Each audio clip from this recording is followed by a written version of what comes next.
Hello students, standard 12th, subject OCM, lesson number 1, principles of management, page number 2। ठीक है, ये है page number 2 text book का। ये क्वेश्चन है अपना 1.3, nature of principles of management. ठीक है, इसमें टोटल 7 पॉइंट्स है। सो हम लोग आधा आधा आधा करेंगे। हाफ वीडियो में थोड़े से पॉइंट कवर करेंगे और दूसरे वीडियो में थोड़े से और पॉइंट्स। ठीक है, क्वेश्चन बहुत इजी है। अगर आपको उसका स्टार्टिंग का इसके पहले के लेक्चर समझ में आ गए रहेंगे तो ये वीडियो भी बहुत इजी है समझने के लिए। ठीक है, बट इससे पहले क्या पढ़ा हमने? What we learn principles of management. Now what is the meaning of principles of management? Principles of management are guidelines. Guidelines है, गाइडलाइंस। गाइड मतलब हेल्प करना। गाइडलाइंस है किसके लिए है? टू मैनेजर्स, है ना? क्या करने के लिए? Manage the business. उससे क्या होगा? गोल्स अचीव होगा। जो गोल्स है वो अचीव होगा। गोल्स बहुत कुछ हो सकते हैं। ठीक है, किसके? ऑर्गेनाइजेशन के, बिजनेस के। ऑर्गेनाइजेशन मतलब क्या होता है? बिजनेस। ऑर्गेनाइजेशन के बहुत सारे टाइप्स है। सोल ट्रेडिंग कंसर्न है, पार्टनरशिप फर्म है, जॉइंट स्टॉक कंपनी है, जॉइनिंग द फैमिली है, कॉर्पोरेट सोसाइटी है, एलएलपी है, एक्सेट्रा। राइट? तो बेसिकली प्रिंसिपल गाइडलाइंस है, या फिर हम उसको टेक्निक्स या फिर सिस्टम भी बोल सकते हैं। किसके लिए है ये? मैनेजर के लिए। क्या करने के लिए? बिजनेस को मैनेज करने के लिए, ताकि गोल्स अचीव हो जाए। ठीक है, इतना हमने लास्ट लेक्चर में पढ़ा। इस लेक्चर में पढ़ेंगे nature of principles of management. Nature और कैरेक्टरिस्टिक्स और फीचर्स, आप उसको कुछ भी बोल सकते हैं। Nature, characteristics, features. तो इस लेक्चर में हम लोग क्या पढ़ेंगे? What is the meaning of, sorry, what is nature of principles of management और features of principles of management. Principles of management के बारे में बात करेंगे थोड़ा सा, क्यों, क्या है उसका प्रकार, मतलब उसके फीचर के बारे में बात करेंगे। ठीक है, क्या होता है वो।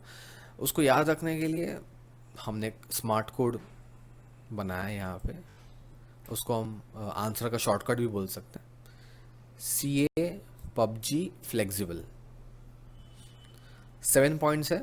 7 पॉइंट्स के स्टार्टिंग का जो वर्ड होता है ना, उसको मैंने लिया है और उसका एक ऐसा एक स्मार्ट कोड बनाया है ना। CA PUBG flexible. C cause and effect. A all principles, है ना।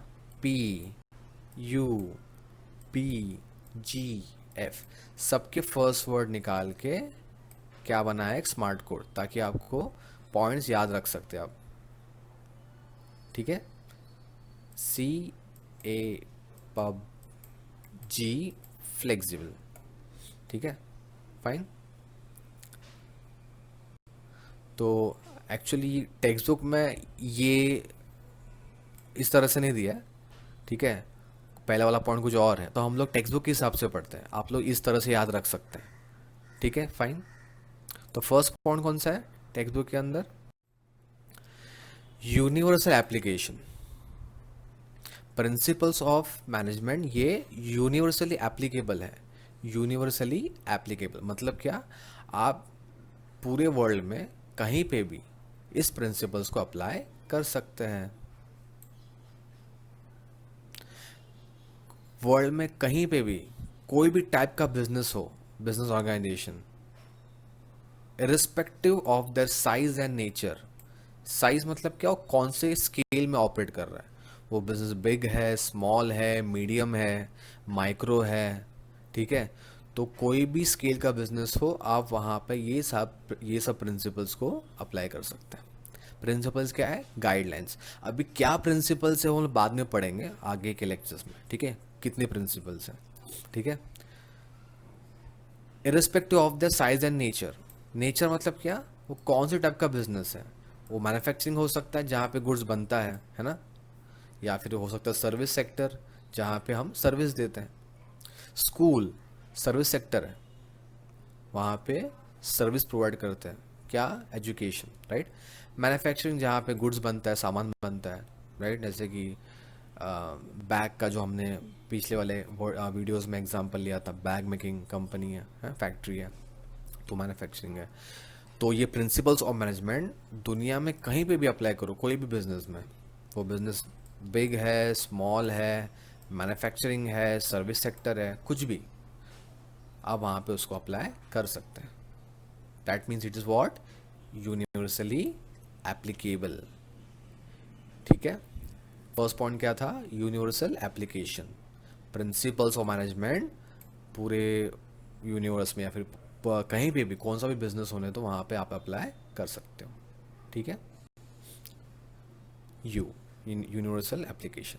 पॉइंट कौन सा है, जनरल गाइडलाइंस, है ना, मैंने बताया था management principle provide general guidelines in tackling the organisational situation wisely as well as in solving the problems. ठीक है, प्रिंसिपल्स ऑफ मैनेजमेंट गाइडलाइंस देता है आपको क्या करने के लिए, बिजनेस को मैनेज करने के लिए, मतलब बिजनेस में कोई भी प्रॉब्लम्स है उसको सॉल्व करने के लिए, ऑर्गेनाइजेशन के अंदर कोई भी प्रॉब्लम को, सिचुएशन को सॉल्व करने के लिए ये गाइडलाइन के तौर पर आपको हेल्प करता है। ठीक है, और दे आर नॉट रिजिड, है ना, ये भी मैंने बताया था, दे आर नॉट रिजिड मतलब क्या, दे आर फ्लेक्सिबल। आप अपने आप से, मतलब आपके हिसाब से आप उसको मॉडिफाई या फिर चेंज कर सकते हो। ठीक है, देखो एग्जांपल लेता हूँ, आपको मालूम पड़ेगा कि वो रिजिड मतलब वो रिजिड क्यों नहीं होते, they are not rigid. What is the meaning of rigid, rigid का मतलब होता है फिक्स, मतलब आप उसको बदल नहीं सकते, ऐसा नहीं, आप यहाँ पे आप उसको बदल सकते हो। They are not fixed, they are not rigid मतलब क्या, वो फ्लेक्सिबल है, आप उसको अपने हिसाब से चेंजेस कर सकते हो। एग्जाम्पल देखो, employees not working properly, employees not working properly, employee काम बराबर से नहीं कर रहा, ये प्रॉब्लम है बिजनेस के अंदर, है ना। हम मैनेजमेंट क्यों करते हैं, प्रॉब्लम्स को सॉल्व करने के लिए। अब प्रॉब्लम क्या है, employee is not working properly. अब इसको मोटिवेशन देने के लिए क्या करेंगे, you will increase the salary, है ना। प्रिंसिपल्स ऑफ मैनेजमेंट आपको सोल्यूशन देता है, it will give you solution. क्या दिया उसने solution, increase in salary, salary को बढ़ाओ। पर ये प्रिंसिपल्स फिक्स नहीं होते, आप इसको अपने हिसाब से चेंज कर सकते हैं। सो चेंज, क्या चेंज कर सकते हैं, आपको क्या लगता है सैलरी कितनी होनी चाहिए, फिर अगर आप सैलरी को बढ़ा रहे हैं तो कितनी सैलरी बढ़नी चाहिए, वो आप डिसाइड करो। कभी बढ़ाना है वो भी आप डिसाइड करो। अगर आपके पास कैपेसिटी अच्छी है सैलरी ज़्यादा बढ़ाने की तो आप उसके हिसाब से बढ़ाओ। फिलहाल आपको लगता है कि नहीं, फिलहाल तो 2,000 रुपये बढ़ाएंगे चलेगा तो 2,000 बढ़ाओ। अगर आपको लगता है कि नहीं 4,000 बढ़ाता हूँ तो 4,000 बढ़ाओ। आपके ऊपर है कितना बढ़ाना है, सैलरी इंक्रीज कर, उसको मोटिवेट कराना है तो यहाँ पे उसकी सैलरी बढ़ानी है। सैलरी बढ़ाने के लिए, सैलरी बढ़ाना है तो कितना बढ़ाना है वो तुम्हें डिसाइड करना है, राइट। तो ये सिर्फ एक गाइडलाइन है, ये फॉर्मूला नहीं है कि ऐसा ही करना है ना। साइंस के प्रिंसिपल एक फार्मूला की तरह होते हैं जो कभी भी चेंज नहीं होंगे, बट ये मैनेजमेंट प्रिंसिपल्स एक गाइडलाइंस की तरह है जो आपको सिर्फ हेल्प करते हैं, कैसे करना है वो आप डिसाइड करो। ठीक है, next, principles are form by practice and experiments. ये जो प्रिंसिपल्स है, ये जो गाइडलाइंस है, ये जो सॉल्यूशंस है, ये जो टेक्निक्स है, ये सब बहुत सारा प्रैक्टिस करने के बाद आया, बहुत सारा एक्सपेरिमेंट करने के बाद आया। प्रैक्टिस एंड एक्सपेरिमेंट्स, प्रैक्टिस मतलब क्या, इसको बार बार किया गया।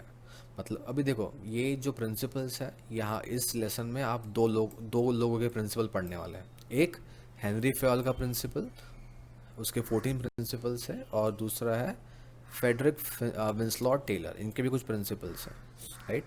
इन्होंने ये प्रिंसिपल्स पता है कैसे बनाया, ये खुद काम करते थे, दे आर इंजीनियर, देखो दोनों इंजीनियर थे, एक एक ऑर्गेनाइजेशन में दे वर वर्किंग, राइट। काम करते करते उनको कुछ उन्होंने कुछ प्रॉब्लम फेस किए और उनको लगा कि ये प्रॉब्लम्स के ये सोल्यूशन हो सकते हैं। तो ये सोल्यूशन बहुत सारा रिसर्च करने के बाद में, बहुत सारा एक्सपेरिमेंट करने के बाद में ये प्रिंसिपल्स मिला है। उन्होंने ये देखा कि हाँ भाई ये प्रॉब्लम है तो इसका सोल्यूशन ये हो सकता है। उन्होंने सोल्यूशन अप्लाई किया, नहीं चला तो कुछ और अप्लाई किया, वो भी नहीं चला तो कुछ और अप्लाई किया। तो यहाँ पे क्या हो रहा है, यहाँ पे हो रहा है एक्सपेरिमेंट। फिर एंड में मालूम पड़ता है कि हाँ भाई ये प्रॉब्लम को ये सोल्यूशन है। मतलब इसके पहले पॉइंट में मैंने एग्जांपल क्या लिया था, if the employee is not working properly, अगर वो मोटिवेटेड नहीं है तो उसकी सैलरी बढ़ाओ। तो ये जो सोल्यूशन है बहुत सारा रिसर्च और एक्सपेरिमेंट करने के बाद मिला है कि हाँ, अगर सैलरी बढ़ाते हैं तो शायद वो अच्छे से काम करेगा, right. So principles are form मतलब क्या, ये जो बने हैं principles, they are form by practice and experiment. बहुत बार उसको यूज़ किया है तब जाके लगा कि हाँ ये जो प्रिंसिपल है वो सही है। मतलब उसके पीछे बहुत ज़्यादा एक्सपेरिमेंट है, बहुत ज़्यादा प्रैक्टिस है, right. The management principles are develop gradually मतलब क्या, बहुत स्लो उसका डेवलपमेंट हुआ है। मतलब तुरंत कुछ आंसर नहीं मिलता कोई भी प्रॉब्लम का, राइट। तो ये भी जो सोल्यूशन है ये तुरंत नहीं मिला है, बहुत टाइम लगा, राइट। बहुत ज़्यादा रिसर्च किया, बहुत ज़्यादा एक्सपेरिमेंट किया, राइट, ओके। और ये बहुत ज़्यादा प्रैक्टिस किया है ऑर्गेनाइजेशन के अंदर, तब जाके ये हमको प्रिंसिपल्स मिला, राइट, ओके।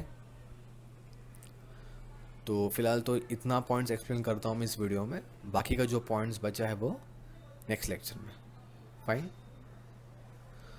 तो ये लेक्चर में 3 पॉइंट कर रहा हूँ मैं। पॉइंट्स को याद रखने के लिए स्मार्ट कोड का यूज़ करना, तुम खुद भी स्मार्ट कोड्स को बना सकते हैं, ठीक है।